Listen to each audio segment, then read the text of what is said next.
So just being able to redefine setbacks and shift, pivot.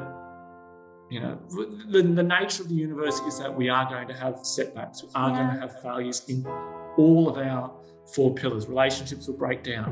Right, okay, how do I define it? Is that a reflection of me as a person? Well, maybe I can learn from it, but essentially I'm a beautiful human being that's an unlimited potential. What can I do to move forward from here? Hello, beautiful people.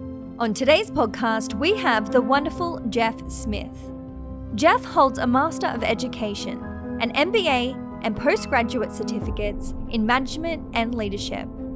He is a teacher with over 20 years' experience and an educational leader in schools for at-risk youth.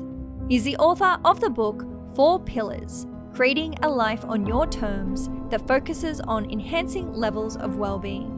What I personally love about this conversation is the beautiful flow that Geoff and I had between each other.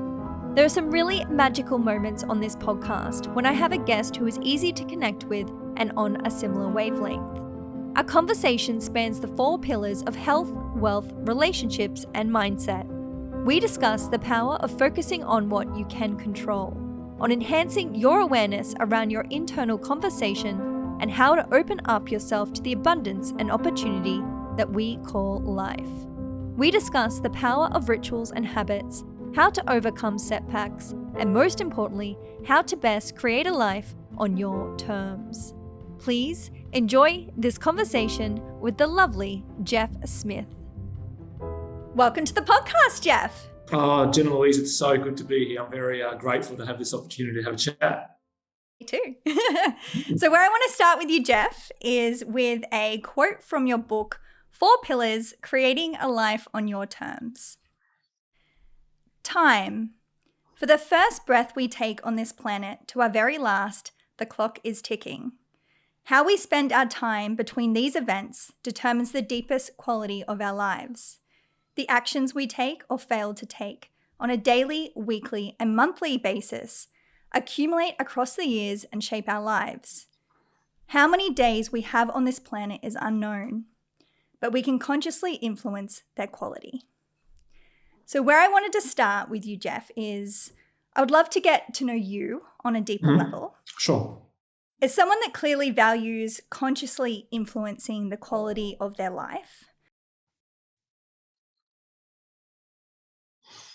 Great question to start with, Jennah-Louise. I think for myself personally, it's been a slow and gradual realization. There's not a moment that all of a sudden things open up and you go, oh, this is one life, I've got to try and live it the best I can. Yeah. It's through experience. I think experience is the best way we learn. It's the best teacher.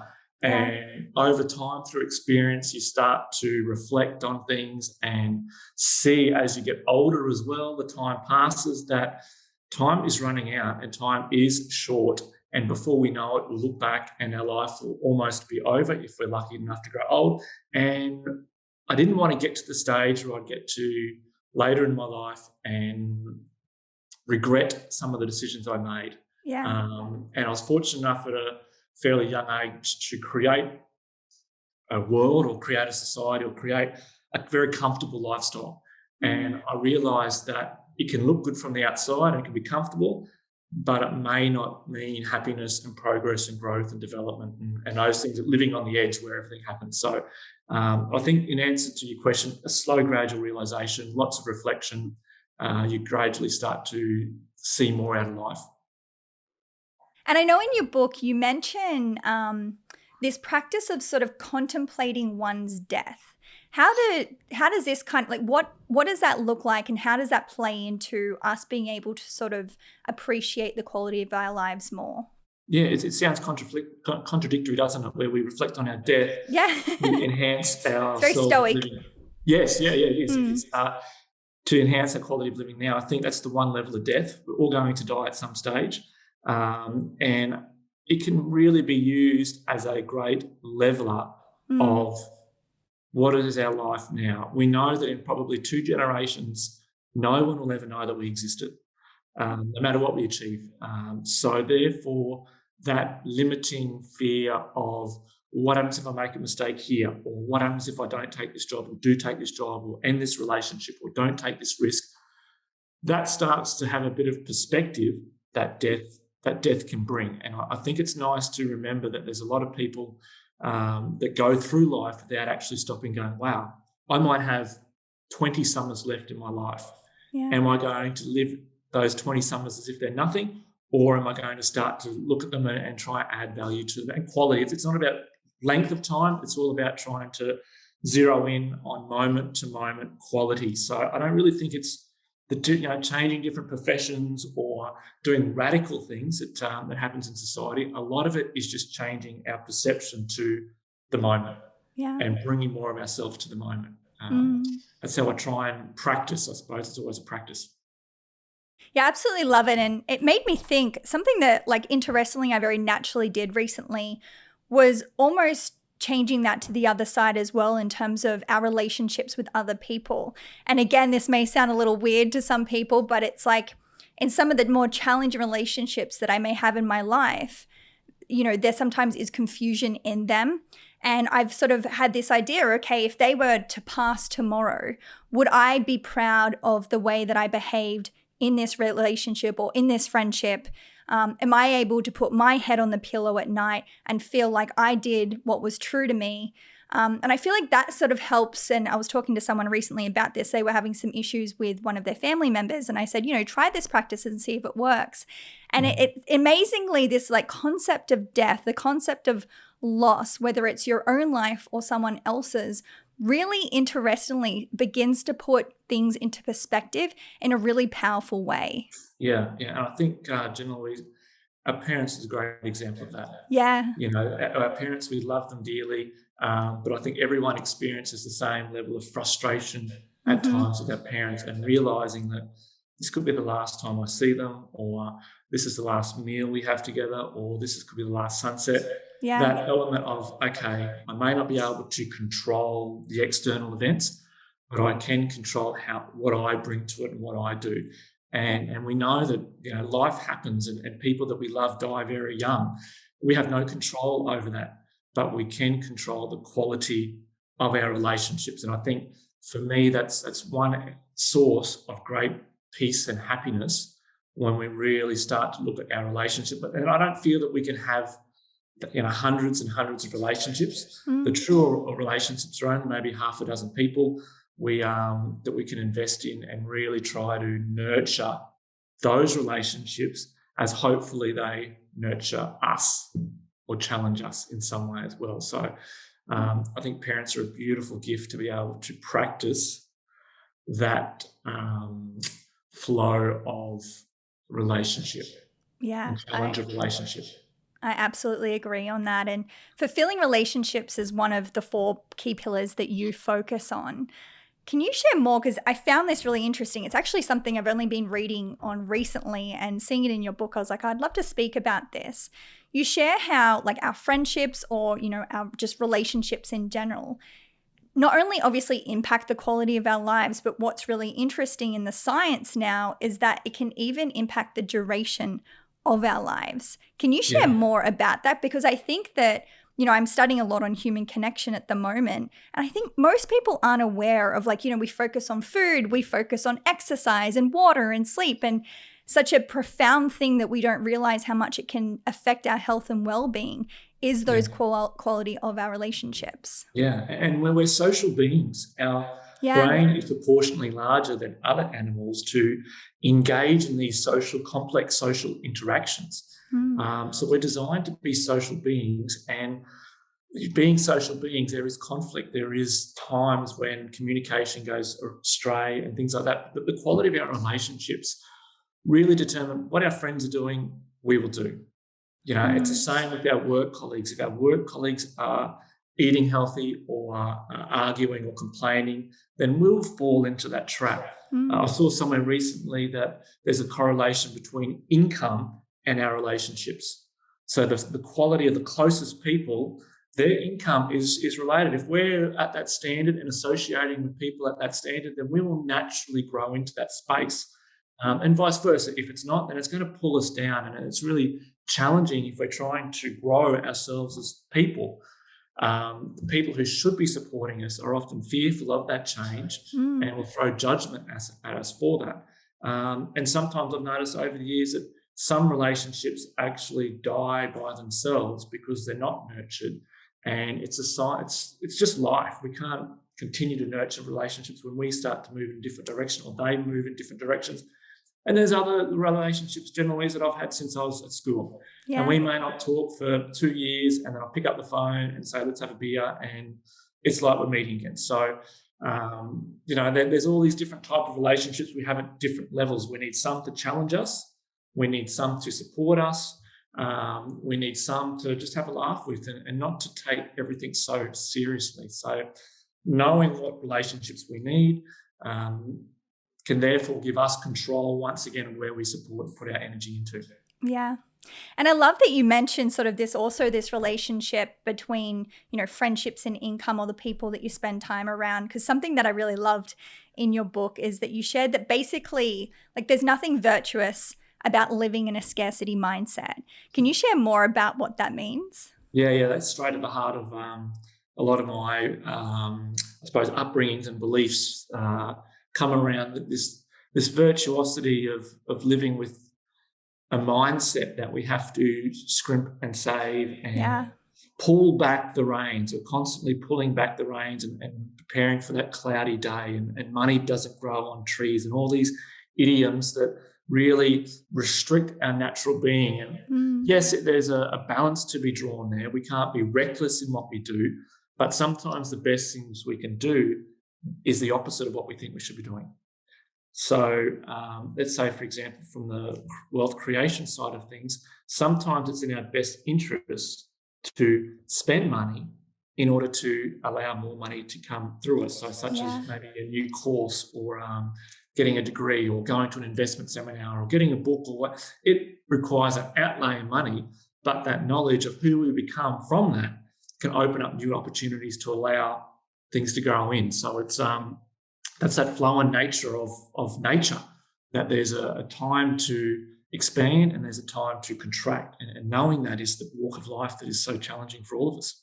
Yeah, I think that's one of the most beautiful and challenging journeys, certainly one that I'm on at the moment, is like really becoming aware of like almost the energetic relationship between myself and money, and really feeling into like, why am I making these certain decisions around money, and like sort of experiencing that a lot of the time I'm very closed to kind of like sharing it or spending it, like in that fear that there's just like not enough in the world. But, my partner's got a very healthy relationship with money, and he's just kind of like, shows up in this complete abundance and it's always around him. And I truly believe like the more I kind of lean into this like energy of abundance, that there is more than enough for everyone, the more interestingly that begins to come into my life. It's quite a fascinating thing. Yeah. And, we're brought up in this society of belief systems that we take on board, and that's the nature of things. And we start small with challenging things, buying that coffee for $4 or $5 or whatever it is. How do we feel about that? Does it light us up and go, yes, this is what we need for the day, it's going to be great? Or do we start thinking, we should be saving it and things like that? And then it's just growing that awareness. A lot of what we do is about enhancing our awareness around the internal conversation that's going on. And then we can start to step back and go, is that true? And a lot of times we may have the story that it's true, but it may not necessarily be true because there's other people who have done whatever we are scared or fearful of. So that awareness and that reflection, and then just challenging little things, and then how does it feel? And I noticed in my own journey that the more I worked on myself, the more I became the person that would make the right decision at the right time. It wasn't as if all of a sudden I won the lottery or whatever happened. It was more, right, this makes sense, this feels good. But it was work that I did on myself. And then also learning about taking an interest in the financial market. It's easy to say, people that spend their time looking at the real estate and looking at the stock markets, they're all concerned with money and money and that type of stuff. But it's having that healthy balance once again of Well, if I want to grow in that area of my life, I have to invest the time. I have to learn more. I have to become better at it. I am going to fail. I am going to make mistakes. That's part of the journey, but I need to be consistent. I need to show up with enthusiasm, and then gradual progress is made. So it's, I think that the story with the 4 pillars is that this type of concept applies to all of them. Each of the 4 pillars, it applies to our health, it applies to our relationships, it applies to our finances and our mindset. To continually invest time into these areas, which I think significantly impact the quality and happiness of our life, is an ongoing process. And if we neglect one, then it impacts the others. Mm-hmm. And if we overinvest in one, if I overinvest in my body, for example, then there's a good chance I'm going to neglect my relationships or my finances or whatever it is. So I like to challenge the notion of, I only can have a fit body and that's it. Why can't I be outstanding in health, relationships, finances, and mindset? I want it all. I'm quite greedy from that point of view. I want to have everything and live with that energy and vitality of, yes, I'm ticking this box every morning. I'm investing in my relationships every day. I'm investing in my health every day. I'm ticking things off. I feel good for that because I'm making progress and I'm investing that time. And that's important to me as a person. Yeah, it made me laugh. I recently in the last few days got a new bookshelf because I've got so many books. Love it. Like you never have too many books, Jennah-Louise. Yeah. Okay, thank you. You're my new friend. Because some people tell me I have too many. No. Disregard that. Now, books is the way to go. But it was so fascinating because I really do. I have a lot of books, and this bookcase is really big, and I was like lining them all up and kind of putting them in certain orders so they're easy to reference. And then I just like had this moment of realization that I think was really important. I looked at every single book, and because I was kind of categorizing them, I was like, there is literally like, there's one book out of a lot of books that is based on finances and money. And it was like fascinating because this is my new focus. And that one book was there because it's sort of more of a recent thing in my life. But it just kind of made me realize it's like, in those parts or in those areas of our lives that we may not be as strong as other areas, it is kind of like really important to become, how conscious are you in realizing like, well, how important is this to you? Like how much time are you investing in trying to understand this area of your life? And as you're suggesting, like I know many people in my life that have absolutely nailed their finances in their life, but the quality of their relationships is certainly no match to that. So I think it's, as you're sharing, it's really the importance of becoming conscious in those areas of your life and where maybe do you need to spend more time and focus. Yeah. And there's a couple of ways we can go about that. We can shift our focus on what is working really well in our life. So let's say, for example, if our health is working really well, we can use that as a foundation to then move into these other areas. I think in the book I write about that being the positive kickstarter. It's looking at things from a positive psychology point of view rather than from a deficit model of if I focus all my attention on what's not working, then that's going to impact everything else in my life as well. But if I use what's positive, if I've got great health, then I can be grateful for that and I can use that as a foundation to start to explore these other areas that I now value. And I think over time, as we get older or change in our makeup, there's other areas that come up that are more interest to us. Maybe when we're younger, the finance thing is not as important as when we're older it is. It's more about health and beauty and looking great. But that changes over time. So therefore, we can start to shift our focus a little bit more into that. But using a really positive mindset. I don't like the idea of looking at things from a negativity. We have to get better at this area. It's no, I'm great at this area and I want to shine that light onto this area and start to do that. I use the example, I think, in the book that if my finances are really successful and strong, then why don't I perhaps look at using a personal trainer to start to work with my health and start to know more about that, because the finances are there, I can start to do that.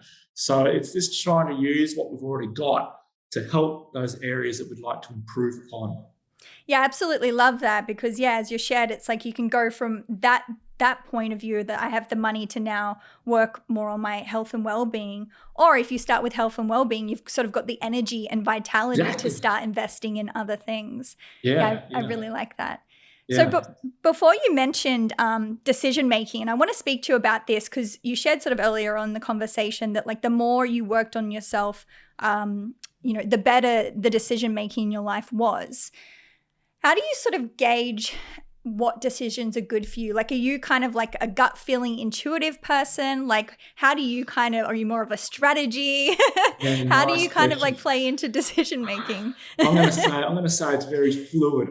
Yeah, Um, okay. I don't have a set strategy or process, Yeah. or Just what feels right. even the goal setting process now is, I suppose, has changed a little bit as I've gotten older. I think I spend more time maybe in reflection now, and trying to trust, if you want, the gut, the intuition that knows. I also realise that there's an infinite amount of opportunities in the world that are walking by our front door every day, that it's more about me putting myself in a position to receive rather than Right. having to do more. The concept of having to do Beautiful. this, Yeah. that, and that. I think we're all sometimes almost push those opportunities away. The work we do, if that's the right word for it, is to put ourselves in that space so that these opportunities flow, so therefore we can jump and make those decisions. And, it takes time. I often look when I was younger, and the things that I created younger seemed to be very natural. I didn't even have to think about it. I didn't have a strategy or plan in place. It just somehow happened because I was invested and I wanted it to happen. And I think as we get older, we try and maybe sometimes use too much strategy at the expense of feeling. Our brain overrides, this is what we should be doing, this is where we should be doing, we should be at, this is what, rather than, I believe, I trust, I have faith in myself, things will happen, and I'm going to narrow in on doing this moment really, really well. I wake up in the morning and it's the first job, I want to make the bed as well as I can. No one's going to see it, no one's going to care, really, but okay, let's do this one well. Let's make the coffee first up really, really well. And then no matter what I do, then those opportunities I feel will be there, and I'll be in a space to make those emails or calls or whatever I need to do.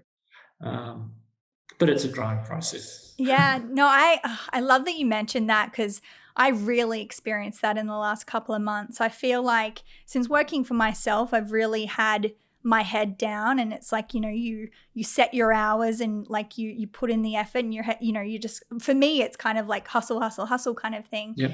And a couple of months ago, I just like had this one day where I was like, you know what, I'm going to like change my energy for a moment and just kind of like open myself up, and genuinely, like I said to the universe, I'm like, I'm opening myself up to opportunity. Like I'm ready to receive. And, I have faith in Yes. whatever happens. I'll keep doing what I'm doing, but I'm approaching it not from like more work equals more results, Yes. but also just this like energetic opening of what is available.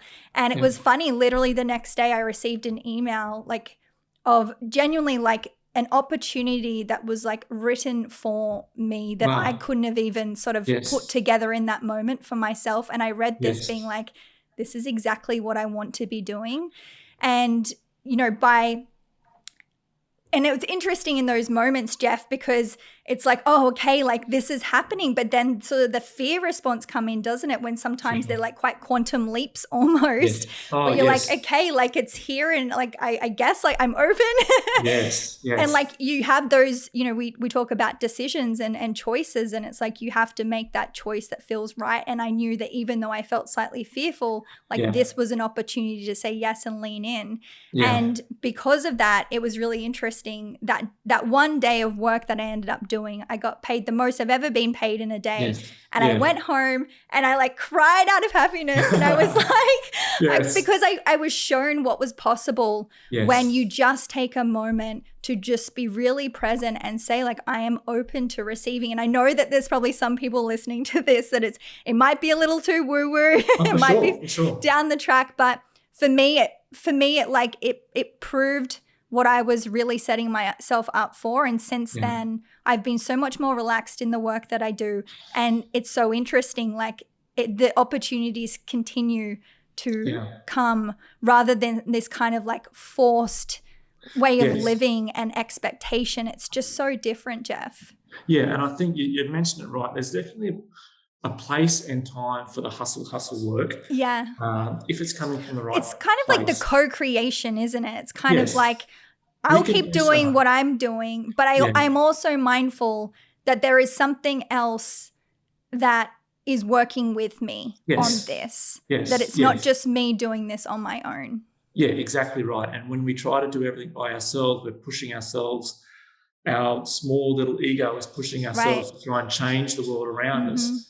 And we have very little control over the world around us. We can, as you said, co-create. We can put ourselves in a space to allow things to work through us for these. Some of my greatest ideas have come from sitting still in meditating, going, right, I think I might send these guys an email and just see where we're at. And then it's led to a whole different pathway and things like that. It's not because I've been writing a list of things to do and then trying to do this. It was just, this is where I'm moving into. This is where I'm opening. There's a work element there, but it's not a work element that is coming from a place of fear and scarcity. It's an excitement, it's an energetic work element. It's an inspired work element that I think that's very different from the old school classic keep pushing until you break it. There's always an element, I think, at times where we have to push that wall, where it is hard. You know, the next day from your breakthrough day could have been the crappiest day of your life. Right. You know, the things might have just been, bills might have come in, you're like, man, we're back to zero again. You know, that's the nature of the world, and you've got to go, whoa, you've got me now. I thought I was past this. But it's not. It just I think the universe has the greatest sense of humor. It gives you a bit of an opening and you think this is it, and then it'll close that door, and it's very easy to become despondent and give it up. But then you just got to go back to, I'm a big fan of rituals. I think having rituals and habits that you do religiously and consistently keeps you moving even when the body, the mind is not up for it. You know? To have those processes in place just means that those sticky times, those times that are ugly and you don't feel as well as you'd like to do, it just keeps you moving. Even if it's at a snail's pace, it keeps you moving along so that when those moments are there, boom, away you go to the next level. But if you don't have that foundation, then you fall down very quickly. So, you know I feel better for doing my rituals, and there's days that it's easier, days when it's harder. But I think faith is a big thing. You know, the Indians call it Shraddha, that enthusiastic faith in oneself to bring that energy to even when you don't want to. You know, that's beautiful. Absolutely. Yeah, it makes me think I have a gratitude practice at night that I kind of focus on 4 different aspects of my life, including myself, in which I'm grateful for. And it's hilarious. Like sometimes I'm like excited for it and I'm like in it. I'm like, I'm so grateful for this and like so much gratitude. And some nights I'm like, I don't really feel like being grateful. I don't really feel like being grateful tonight. But I mean, because it's a ritual, as you're suggesting, you know, you lean into it because you know that it's there of service. And when you kind of break that state and really get into embodying that practice, like every moment, it will always sort of change the way in which I'm feeling. I know that you practice different rituals in your life. What is one that you feel like you could share that really kind of, I suppose, helps, like maybe if we are kind of in that sticky state where we're not really feeling ourselves or we're not really feeling connected with life and what's happening in it, what's something that really helps you to kind of ground yourself or recenter yourself? I'm a big fan of the cold shower, ice bath, swim in the ocean. That's got to change your state. It does. You know, physiologically, psychologically, everything that changes things. So I'll do that. I'll have a cold shower every morning, and in different places, it's been easier and harder than others. But that's just the initial one to say, hey, look, I'm doing this even though I don't necessarily want to. You know, the mind might be saying it's cold, you're stupid, whatever it is. But it's like, okay, this is just who I am. This is important, and I'll do it. So, you know, that's a physical, I suppose, little ritual that I will do every morning. We've got a heap of breathing exercises. Too, we have a ritual with my partner and I where we'll sit down every morning and we'll read for 15 minutes by ourselves, and then we'll share a coffee and maybe a little bit of cake and just have a chat about what bit of cake in the morning. Oh, yes. That's a great ritual. Ash makes the most beautiful chocolate cake first up in the morning. So nothing better. You have just opened up the ears of many listeners on that one. Well, when you're getting up at 3 a.m., you need some incentive. So the coffee and a little bit of cake gets things going. So these little things just make it's investment in my relationship. So it's important time for us, because then after that we're 100 mile an hour and going from there. So I'll always find time to sit in meditation for a day, during the day, 15, 20 minutes, morning or night if I can. Regarding at some stage I find that's very important for just grounding, and this is me, this is who I am. So there's all these type of little rituals, as I said, that really keep me moving in the right direction. And when we're sort of like, trying, I guess, to move in the right direction and won't always feel that way. Like obviously in the conversation that we've had, it's like there's going to be moments where we feel really in flow and there's going to be moments that we feel like we're not. I'd love to talk to you more about like overcoming setbacks, and particularly I know sort of recently you're more sort of exploring this notion of resilience. Yes, it's a great question. I've been doing some work at the moment in the high performance field, and the notion of high performance and resilience and setbacks that occur. And my initial concept, because I've had coaches and teachers saying, young people today are soft and, all this type of stuff. They don't know what it's like. And of course they don't know what it's like. They've had no experience. Experience is the greatest teacher of resilience, if we take it in the right word. But I've been exploring the notion of willpower, and look at the word will and power in it. So I think it's a beautiful thing to start to really focus on when we do come up against these setbacks. And willpower is essential when we are faced with times that are challenging. I like the terminology around setback and how we define a setback. It's not a mistake, it's not a failure, it's not the end. Right. If I haven't made the sporting team, or if I set myself a goal to make, $100,000 this year and I haven't done that, I've failed. I'm going to reclassify this with the language I use. Yeah. And be gentle with the language I use, and then redirect that energy, not from the focus of what's going on. Perhaps I could learn from that, but what's the next step? What can I do from here? What do I have control of? Sometimes we don't have control of the markets. An injury, we get an injury, we start exercising and we get an injury. It's like, well, I do have control of how I look after myself, how I recover from that, what I consume. Food is massive. I could talk about food all day. The chocolate cake. With chocolate cake, yes, exactly right. The essentials. Essentials, yes. Chocolate's full of magnesium, so the right stuff, yes. So just being able to redefine setbacks and shift, pivot. The nature of the universe is that we are going to have setbacks. We are going to have failures in all of our 4 pillars. Relationships will break down. Right, okay, how do I define it? Is that a reflection of me as a person? Well, maybe I can learn from it, but essentially I'm a beautiful human being that's an unlimited potential. What can I do to move forward from here? And it's redefining these events that happen. And I was just thinking this morning that how does steel become steel? Because it's tested in fire. It's the only way that develops that toughness, that strength, that ability to keep moving forward is because it's burnt, it's in fire. So we need to, at times, place ourselves in fire, or fire will come to us. And how do we test ourselves? How do we move through that with grace and with faith and humility? That's the challenge, I suppose, that we're all going to face. And it's going to be different for all of us. But every individual on the planet has challenges. And it's how we continue to reflect and move forward, which is the sign of our character and sign of our growth. And I love that you mentioned kind of, becoming more conscious of what are you focusing on? Is it something that is in your control and not your control? Because I feel like some of these concepts are so simple, aren't they, for us to understand? Like that's one everyone can understand.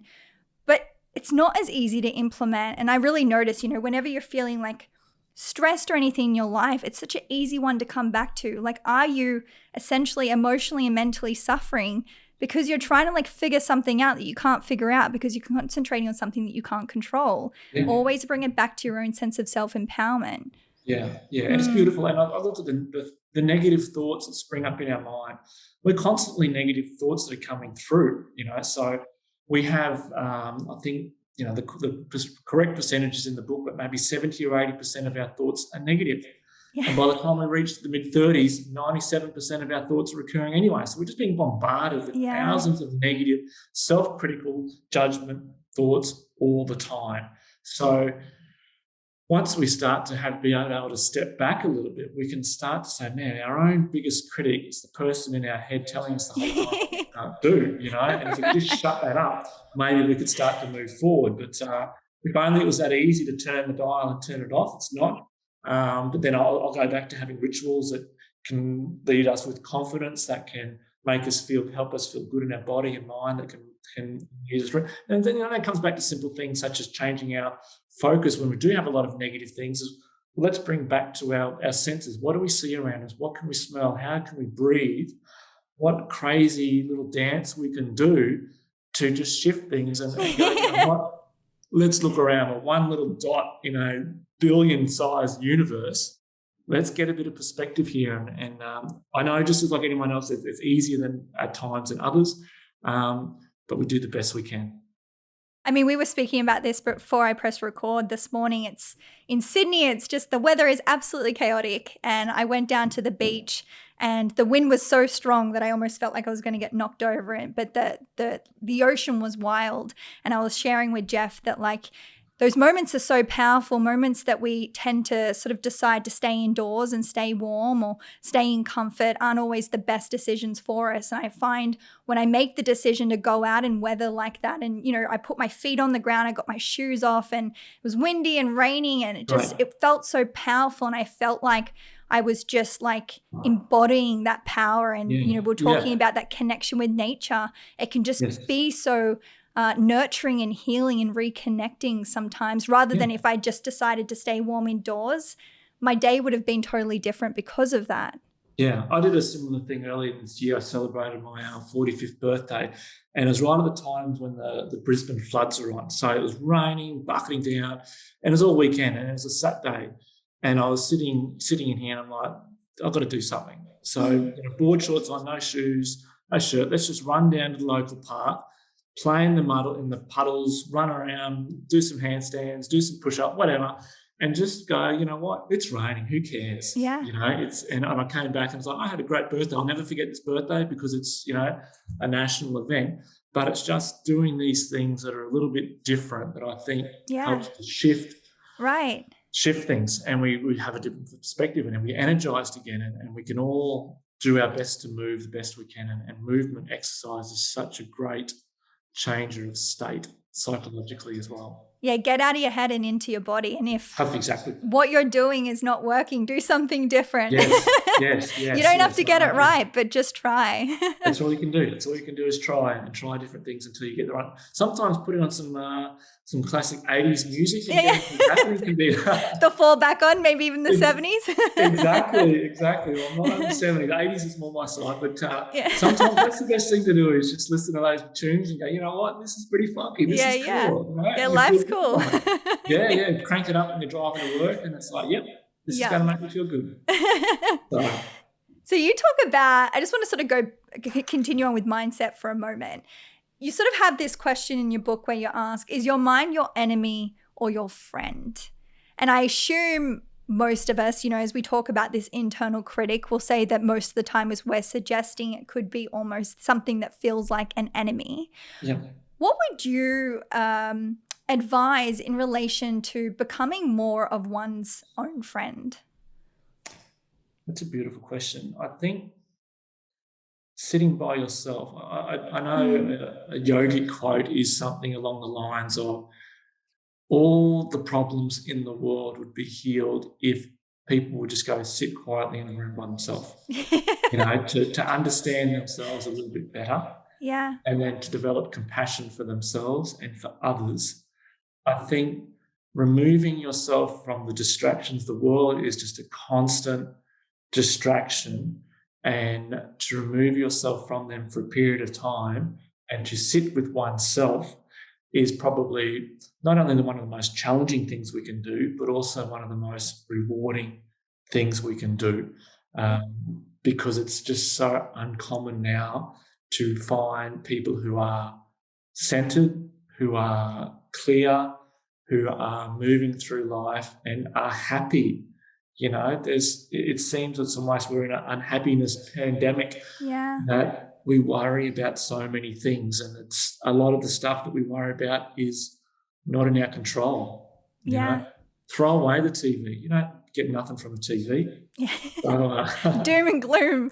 I know. So, just control as best you can what goes into your mind. Yeah. And I think I use the example again on the book that, I would listen to often the Les Browns, the Gary V's and Tony Robbins, and just listen to their message the whole time and their motivation clips and those type of things, just to surround myself with some positivity, because the negative world and negativity unfortunately sells.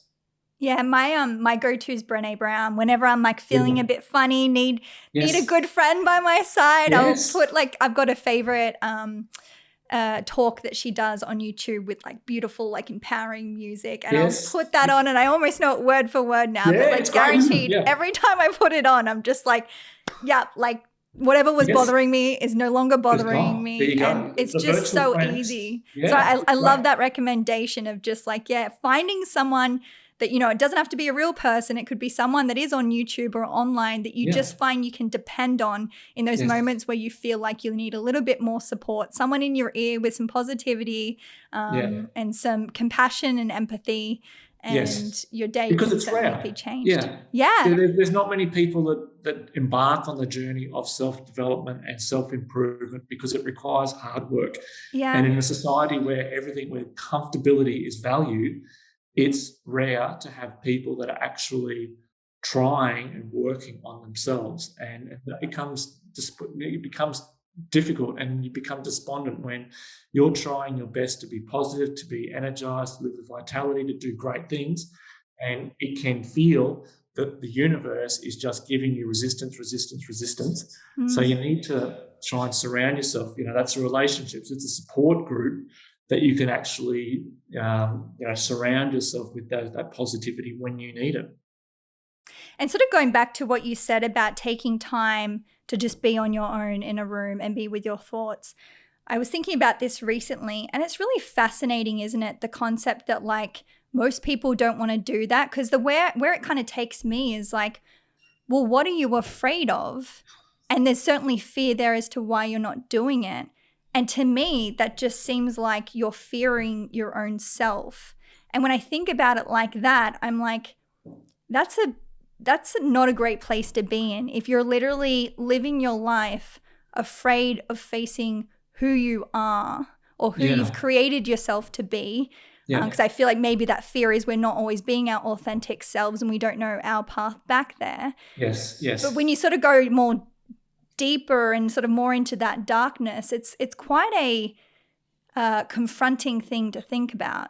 And I follow a lot of the, I suppose, Eastern philosophy and some of their ancient wisdom in regards to the notions of the mind, and the mind cannot live in the present, it can only live in the future and the past. So anything you do to try and come in the present, the mind will try and send you thoughts or send you images to try and push you out of that so that you can be back in control again. And then once again, it's stepping back and going, well, am I really my mind, or am I something bigger and beyond that?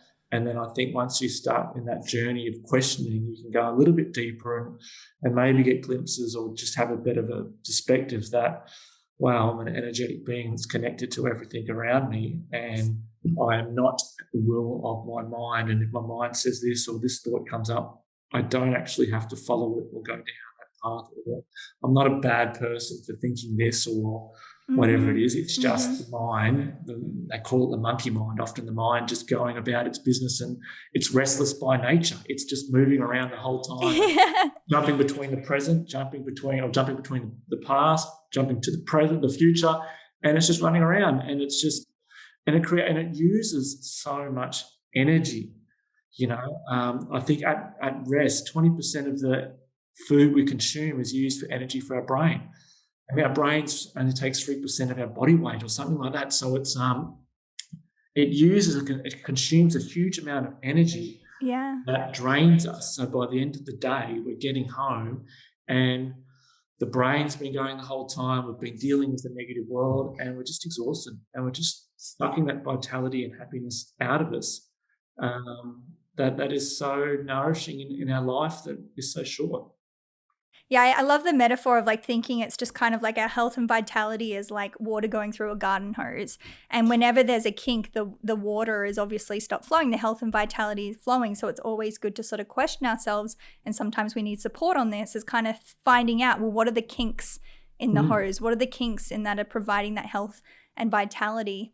And sort of going back to even the idea of like, being consciousness, being the awareness of our thoughts, not our thoughts ourselves. I think what I find in that practice as well is, I don't know if this fully makes sense. It's almost like a paradox, but like, don't get caught up in the strategy of that. Don't get caught up in your mind of that. I think when you're really playing into the awareness that you are of those thoughts, the important part is also bringing your body into that, like really feeling into that. Because I think when a lot of people practice meditation, for example, particularly people that are new to it, and I mean, by all means, I don't know too much about it, but I know enough to kind of recognize that when I first started, it was almost like a stressful state because I was just too in my mind about it all and not enough in the awareness in my body. Is that kind of what you experience? Yeah. We're all trying to get somewhere and there's nowhere to go. Yeah. We're all trying to we try it for 30 seconds and like, that doesn't work for me. That was boring and stressful. Exactly. It's that notion of there's nowhere to go, there's nothing to do. It's all there. Everything we ever after is within us. So why worry about all the stuff that's outside and happening, which is easy to say, I know. But the body is always present. The body is always here and now. It's the mind that's not here and now. So coming back into our body and feeling different things in our body is always a good state. That's why breath awareness and breath work is always a good way of bringing us into a more conscious, present state, because it's working with the body that is always present. So connecting to that body and bringing our awareness to that body is a really good way of developing that consciousness and not going down the pathway of their mind, because it's easy to say, oh, I'm doing it wrong because I'm not, this enlightened person and just with no thoughts. You're going to have thoughts. Thoughts are going to come the whole time. You're aware of it. You're doing it right. So it's, and you might have moments where that wavelength may flatten a little bit, and it may subside for a little bit, but then something else will pop in, and then it goes running down a little rabbit hole, and you've got to pull it back again, and then you notice those type of things off the mat when you start off the sitting, when you start to move around in daily life, and the less reactivity that you have to different things, the greater perspective, the greater appreciation and gratitude of things that you do have rather than what you don't have start to build, and therefore that quality of life, if you go right back to the beginning, starts to become enhanced. Beautiful. I love it. Yeah, it's not necessarily about getting rid of your thoughts, but it's about developing a better, more serving relationship with them. Yeah, sure. It's well said. It's a beautiful way of putting it together. So where I want to sort of close with you, Geoff, is on the concept of grace. And I'll share the quote first that you have in your book. You share, "Grace transcends the mundane into magic." And I just really love that quote. And it really resonated with me because it kind of made me think back to when I used to work in corporate, and truly every day I just felt like was really mundane, really uninspiring. I didn't feel like the magic of the grace in the day, but I do think that it's possible if I went back there, now knowing what I know, to find that. Can you share more about how we can practice that sort of in those sort of mundane experiences of our life? Yeah, grace is a beautiful practice, and in our daily life, it's I come back to that awareness of the simple things of the element of making our coffee and knowing that we get so caught up in our habits, which are different from our routines, our habits that we do unconsciously, that we exclude that element of grace. So use the example of driving to work the same way, the same path every single time. We get to work and we don't even know how we got there because our mind was somewhere else, and we might have been in the car for half an hour, but we have no awareness or conscious memory of what we've done. Grace, to me, is that element of bringing back to this moment and appreciating this moment, and then through that, opening up to the potential of what can happen. You know, beautiful. You know, the taking a different pathway to walk to work and walking down a different street and running into someone and forming a relationship from there. I think I used the example of once I was at a airport waiting for a flight, and just sitting opposite me was a guy, and he had sat down. You could see he was tired, and I just said, I had a rough day, and this is 10 years ago. We're still great friends. He's a multi-millionaire down in Melbourne, and we connect quite often. And it's just having that openness to say, you know what, I'm not in my head. I'm not thinking about getting home to my family, that type of stuff. I'm just going to be here and open up to what can happen. And I think grace is being able to step back and go, there's so many things we can't control, but we can control that quality of now and the presence of now, and the practice of bringing that to things. And the world's a magical place. Things happen when we least expect it. So I use that also at the beginning of the book, that therefore we go back to that element of control, of presentation. If we're presenting ourselves as well as we possibly can, then we're ready for that opportunity, that moment of grace when it happens. If that's meeting someone, if that's, just getting an idea or whatever it is, the element of grace comes from the preparation and then allowing this moment to happen and finding the beauty of that. So, grace is a beautiful, beautiful practice in its own element. Yeah, love it. Love it, love it. Thanks so much, Geoff, for this beautiful conversation. I have loved it. It's been fabulous, Jennah-Louise. We have been in flow. Yeah. It's been great to spend a fun day having a chat with yourself. I love the podcast, so it's been a nice time. Yeah. All right, Geoff, well, on a final note, I would love to ask you, what does it mean to you to be human? To be human is to experience the magicness of every moment. Beautiful. Not to do anything, to experience it and to be present in whatever you're doing. I think take away titles, take away prestige, take away achievement. To be human is to be experiencing what is here, what is now. And if that's emptiness in the now, that's fullness in the now. If that's by yourself, if that's with people, if that's on a tram, going to work on a cold morning in winters, it's taking that moment to experience what is happening now. That to me is to be human. We have such unlimited beings in our potential, and to be human is to fully embrace and experience that.